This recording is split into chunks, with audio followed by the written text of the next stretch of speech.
Por la señal de la Santa Cruz de nuestros enemigos, líbranos, Señor Dios nuestro, en el nombre del Padre, del Hijo y del Espíritu Santo. Amén.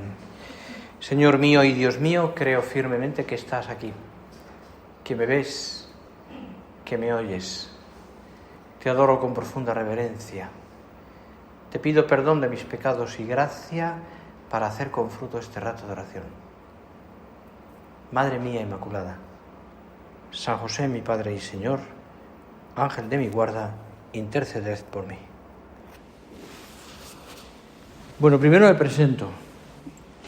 Me llamo don Javier, que ya sabréis seguramente, y acabo de llegar a Alicante hace como 15 días.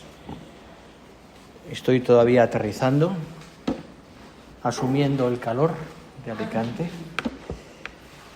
Aunque soy de estas tierras, bueno, mi familia es de por aquí, que llevaba muchos años fuera de aquí, 15 en Zaragoza, 22 en Galicia y 1 en Valladolid. Ya no sé de dónde soy, pero bueno, estoy contentísimo de estar en Alicante, estar aquí con vosotras para poder hacer este retiro y ayudaros a hacer un poquito de oración. No sé si las del final me oyen, más o menos, ¿no? Bueno, pues intentaré gritar un poquito más. Bueno, después de deciros un poco, ¿no?, pues mi itinerario, espero poder durante estos tiempos que esté aquí, que Dios quiera, ayudaros a muchas de vosotras, tanto en la oración como personalmente, con la gracia de Dios. Y la verdad es que ya experiencia tengo, porque llevo ya cerca de 40 años de sacerdote, o sea que 30 y bastantes. Me ordené en el 84, yo sé que ya ha llovido, y me ordenó Juan Pablo II. Tengo esa suerte, Juan Pablo II.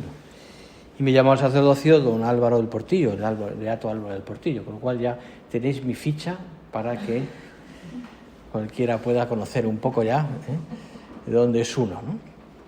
Bien, dicho esto, ahora les diría, presentaros vosotras ahora, pero no es el momento. No es el momento, evidentemente. Sí que quería que en este primer rato de oración, no me quiero entretener más cosas, pensáramos un poco en esa escena tan bonita del Evangelio que es el encuentro del Señor con la samaritana. Hay que poner esta escena del Evangelio en su sitio, quiero decir. Hay que ponerla en el entorno propiamente de lo que pasa en ese diálogo tan especial. Es un diálogo especial en donde el Señor pues ha llegado hasta el sitio donde estaba el famoso pozo de Jacob. Según la tradición, Jacob, aquel padre del Antiguo Testamento, había dejado aquel pozo para una zona, y donde hay un pozo en un sitio más o menos de desierto, de oasis, pues era un sitio de vida. Allí iba todo el mundo a coger agua, ¿no? Allí todo el mundo se reunía y había conversaciones y la gente se veía, ¿no?, en ese pozo, ¿no? Es un punto importante en una situación como la que vivía el Señor, ¿no? Y allí el Señor llega, dice el Evangelio, llega cansado del camino. Seguramente un camino caluroso y polvoriento, donde ha llegado con los apóstoles, y los apóstoles han ido al pueblo cercano, pues a comprar provisiones, a hacerse con algo para poder comer. Jesús se sienta en el brocal o al lado del pozo, y es muy bonito pensar cómo decía San José María, hablando de esto, decía, tiene sed, pero más que la fatiga del cuerpo le consume la sed de almas. Por eso, al llegar a Samaritana, aquella mujer pecadora, el corazón sacerdotal de Cristo se vuelca diligente para recuperar a aquella mujer. Fijaros que además, y eso sí que es interesante pensarlo, ¿no?, pues es el encuentro con aquella mujer. El Señor llega cansado y sobre todo se nota muchísimo, y esta es una parte importante porque creo que nos puede ayudar mucho también para nuestra vida personal, es el encuentro de Cristo con aquella mujer, pero el encuentro de Cristo, sí, Dios, pero también hombre, en su humanidad santísima. Jesús se cansa. Jesús tiene sed, Jesús tiene frío, Jesús llora, Jesús pasa hambre. Tiene las mismas cosas que nosotros, les pasa como a nosotros, en todo igual que los hombres, menos en el pecado, evidentemente. Y ese Jesús atrae mucho. A uno le es muy fácil hablar con alguien que ha sido como tú y como yo, humano, y que por tanto ha tenido también las debilidades propias, excepto el pecado, de la naturaleza humana. Tú te cansas, tú tienes sueño, tú aburres, tú lloras, tú te ríes, tú pasas esos momentos normales en tu vida, en tu familia, cuando estés, que te afectan el corazón. Y por tanto son asuntos, son distintas cosas que quizás luego influyen mucho en la vida.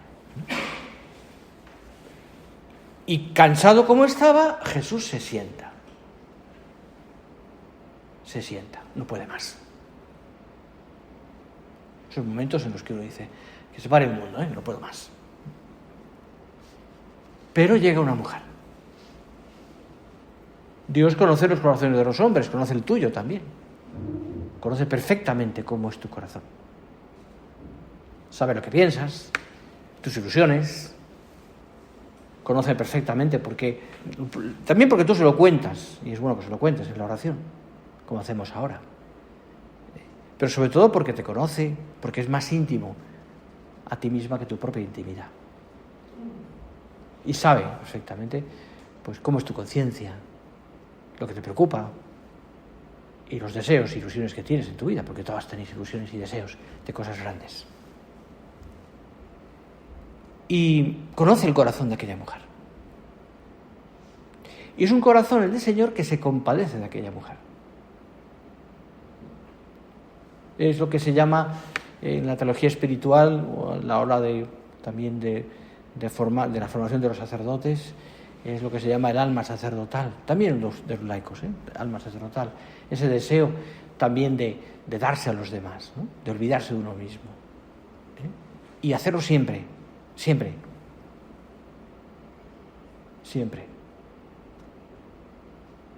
pase lo que pase, incluso cuando uno está agotado, el deseo de servir a los demás. Jesús estaba agotado. Hace unos días enterramos en Valladolid, a un sacerdote, amigo mío, de mi edad, cáncer tremendo. Había sido capellán del colegio de fomento de allí, muchos años. Y posteriormente del entierro, alguien, creo que fue una de sus hermanas o uno de sus hermanos, no recuerdo, me contó la siguiente cosa, ¿no? El siguiente detalle de don Enrique, se llama don Enrique.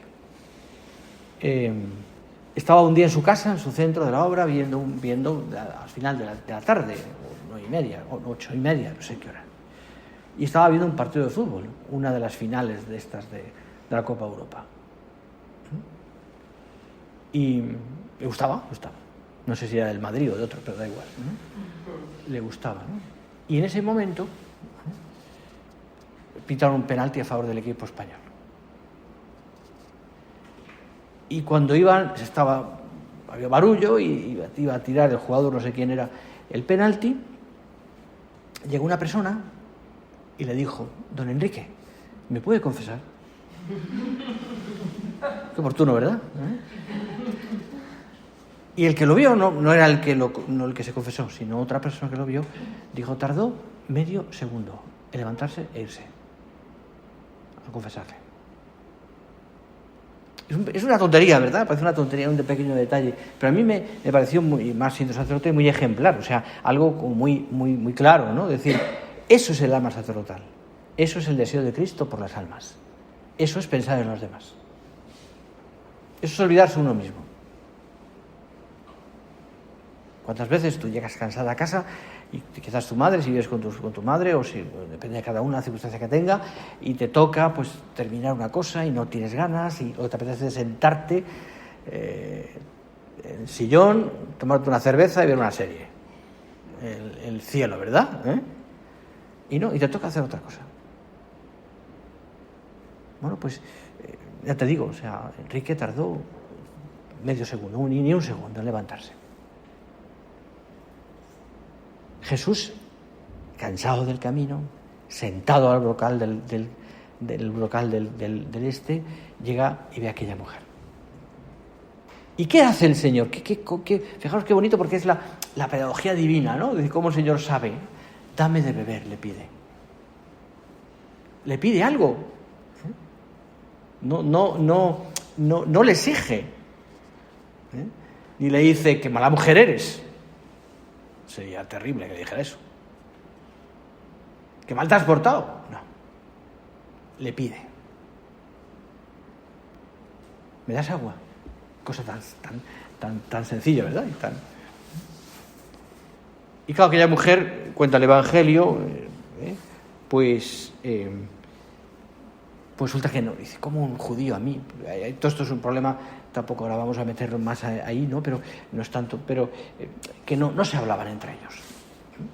Entonces, a ella le extraña que un judío, porque reconocía que era judío, le pidiera a ella, una samaritana, pues de beber. Y entonces, y le dice, ¿cómo tú, siendo judío, me pides a mí que me dé de beber? Y entonces se inicia ese diálogo tan bonito donde el Señor le hace ver a aquella mujer que ella no necesita, que Él no quería realmente el agua, que Él le puede dar el agua buena a ella, ¿no? Claro, cuando el Señor le dice a la samaritana, a aquella mujer, le dice, todo el que bebe de este agua, el agua que Él le puede dar, tendrá sed de nuevo. Se refiere al agua del pozo. Pero el que beba del agua que yo le daré, no tendrá sed jamás, sino que el agua que yo le daré será en él fuente de agua que salta hasta la vida eterna. Claro, le presenta un panorama que yo no sé si aquella mujer, realmente pensándolo un poco, entendió bien lo que el Señor le decía. No lo sé. Porque el Señor le dice algo muy profundo. Le dice algo muy profundo. Pero ella capta que aquel con el que está hablando, que le parece un hombre normal, porque lo es, le quiere decir algo más. Por eso le habla de un agua distinta, del agua que salta hasta la vida eterna. Este es un recuerdo, es a una de las parábolas, a una de los salmos también, y de la simbolismo también que tenía el agua para la vida. El agua es la vida, ¿verdad? Más en estos lugares donde no hay agua y donde los oasis son lugares de vida. El agua es la vida. Pues no te voy a dar agua del que te va a quitar, que te va a dar sed después otra vez, sino un agua que salta hasta la vida eterna. Es decir, la gracia, la vida, esa que tú y yo recibimos en el bautismo, esa que tú y yo recibimos cada vez que nos persignamos con agua bendita. Ese agua no, es un símbolo, lo importante es lo que te da el agua, la gracia, la vida de Dios. Esa que tú en el bautismo recibiste, y yo también, en el momento en que el sacerdote echó agua a tu cabeza y te dijo, yo te bautizo en el nombre del Padre, dijo el Espíritu Santo. Ahí entró en tu alma, la gracia de Dios y la vida de Dios en ti. La vida de Dios en ti. Esa después que a uno le cuesta mantener, porque lucha toda la vida para vivir en gracia, para que no se vaya al agua. La vida de un cristiano es eso, luchar, buscar para que el agua de Dios esté siempre en nosotros. El agua pueda saltar hasta la vida eterna, la que nos lleva al cielo en definitiva, ¿no? Claro, después cuando Jesús le dice a aquella mujer, pues le dice que cómo vas a darme tú este agua si es que no tienes ni pozo ni tienes un cántaro para llevarla, ¿no? Y le dijo y le descubre también su vida. Le dice, llama a tu marido. No tengo marido. No tienes marido, sí que has tenido marido. Has tenido 5 maridos. Y el que tienes ahora no es tu marido. Ya te puedes imaginar la situación de aquella mujer. Qué bonito es, fijaros, porque el Señor es esta situación que hoy día pues no la encontramos en muchas familias, en muchos ambientes, ¿no? Es decir, el Señor no reprocha nada. Le da la mano para que ella pueda cambiar de vida. El Señor le acoge. Tú, que vives una vida así, le dice, que has tenido tanta vida, entre comillas, ya me entiendes, que has hecho tantas cosas, también tú puedes recibir la gracia. Nunca te desesperes, aunque te encuentres a veces pues floja, o te encuentres a veces como diciendo, si es que a mí Dios podemos llegar a pensar, no, seguramente no será tu caso, pero es que a mí Señor no me puede perdonar. Y esto lo escucho alguna vez. A gente que me ha dicho, es que Dios a mí no me puede perdonar. Y no es así. No es así.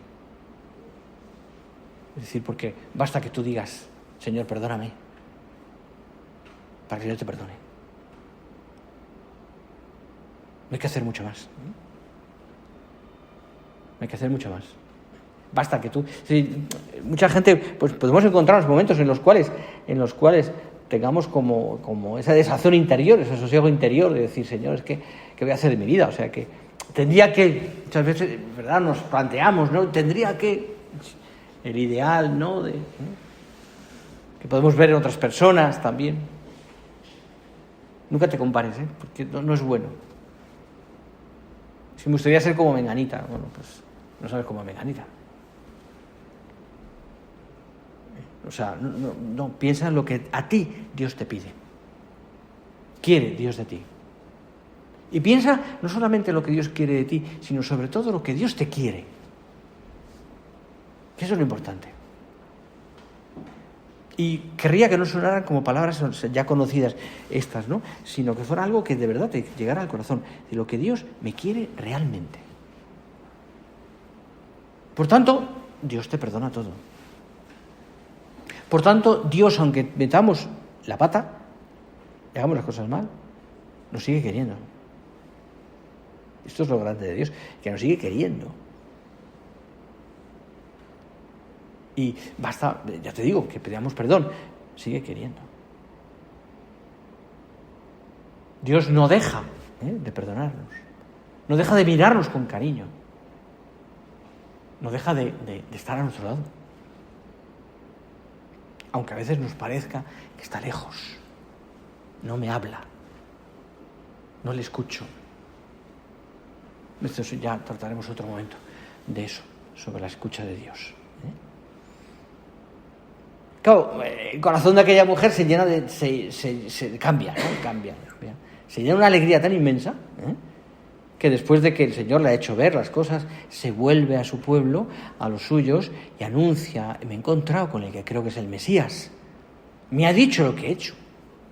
Me ha conocido. Es que es bonito pensar como el Señor, como te conoce, sabe perfectamente lo que has hecho y sabe perfectamente lo que necesitas. Más que tú, más que yo. Como te conoce. El Señor sabe perfectamente. Y aquella mujer, claro, le cambia la vida. El encuentro con la samaritana es el encuentro con la fe, es el encuentro con la gracia de Dios, ¿no? De la samaritana con Dios. Es el encuentro de la alegría. De alguna manera se podría acompañar y comparar, y aquí me quedan cosas, pero no voy a insistir porque quiero dejaros un ratito para rezar en silencio, pues se podría comparar como una confesión también.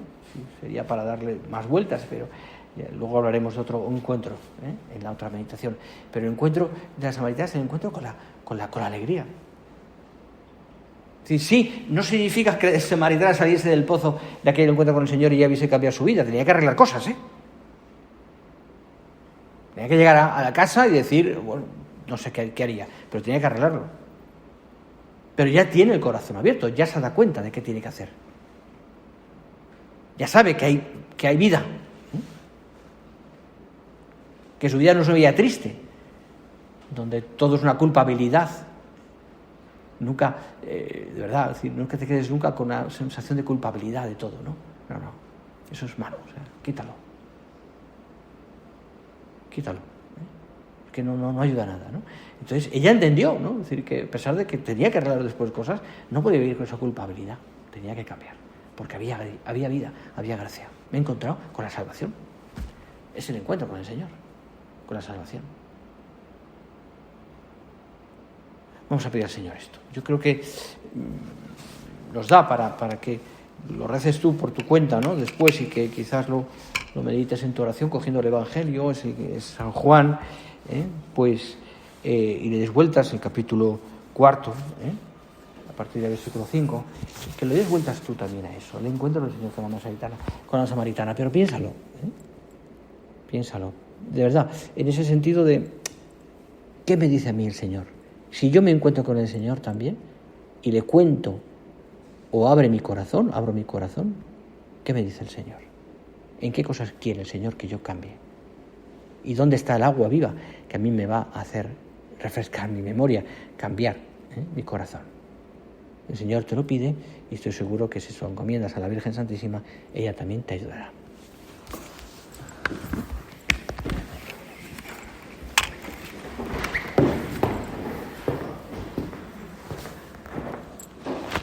Te doy gracias, Dios mío, por los buenos propósitos, afectos e inspiraciones que me has comunicado en esta meditación. Te pido ayuda para ponerlos por obra, Madre mía Inmaculada, San José, mi Padre y Señor, Ángel de mi guarda, interceded por mí.